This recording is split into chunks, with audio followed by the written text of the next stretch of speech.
What's up, guys? Welcome back to the channel for another Steam Deck video, this time the Horizon Remaster, and not a game I necessarily thought needed one, but they actually have improved the game visuals a ton. I've played it over on my local desktop PCs. It looks great, but trying to run it here on the Steam Deck can be tough depending on where you're at in the game. I've put 2 or 3 hours into the beginning again here. At least they do have cloud saves now and still has an in-game benchmark. So let's go ahead, take a look at some performance here.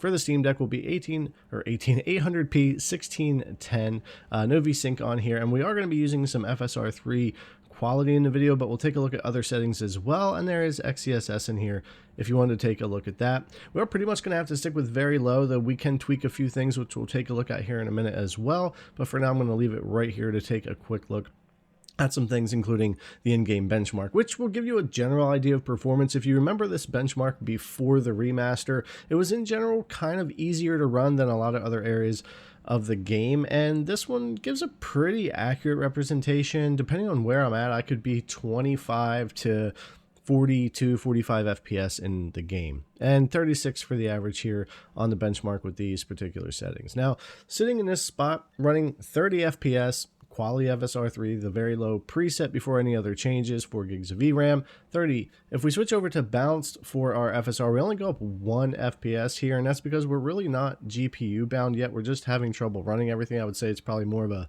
CPU bound situation.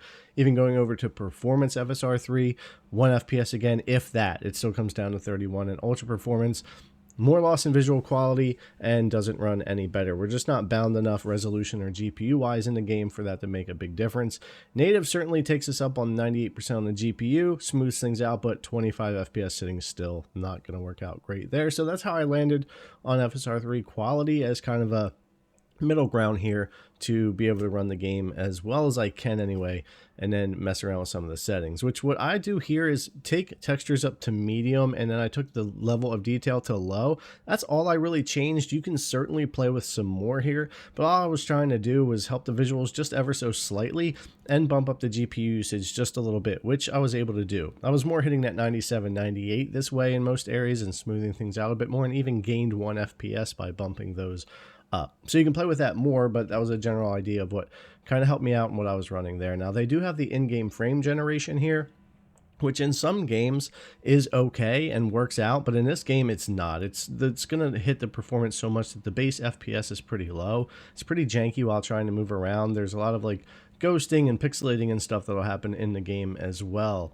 And in some games, if you max out your GPU clock with the manual clock here, it'll fix a lot of things. It'll get even better performance. Not the case in this game. Matter of fact, as we bring down the GPU clock, we can actually gain back some of that performance in frame gen, but it never really works out very well. So for this particular game, and not that I expect it to be great, in-game frame generation really isn't working out that well here, which is fine. We can do without that. You can really tweak the game to run well enough in most areas to still be playable here anyways on the deck, and probably a lot of people will just basically try to lock to 30 FPS and deal with the times that it goes under 30 into that 20 range anyways.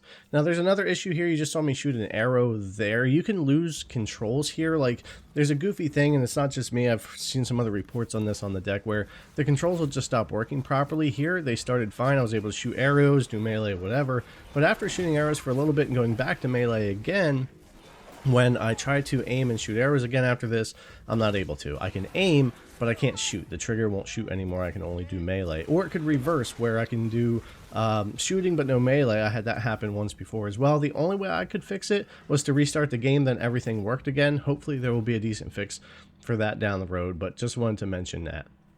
But ultimately, like I said, I think the game will be somewhat playable at that 30 FPS range for a lot of people. You'll get some stutters and some things that'll happen in load-in areas in the open world, and certainly as you get into different areas of this game later on and combat and all that kind of stuff, you're going to have times where it is going to be lower performance. It is going to come down into the 20s, but you also have times where you can run around in the 30s or 40s, just completely depending on what you're doing. But I think you can tweak the settings enough to get enough performance out of it to where I think a lot of people would be okay with playing it. At least it's not a stuttery mess and frame time spiking and dipping all over the place and making it really harsh to play.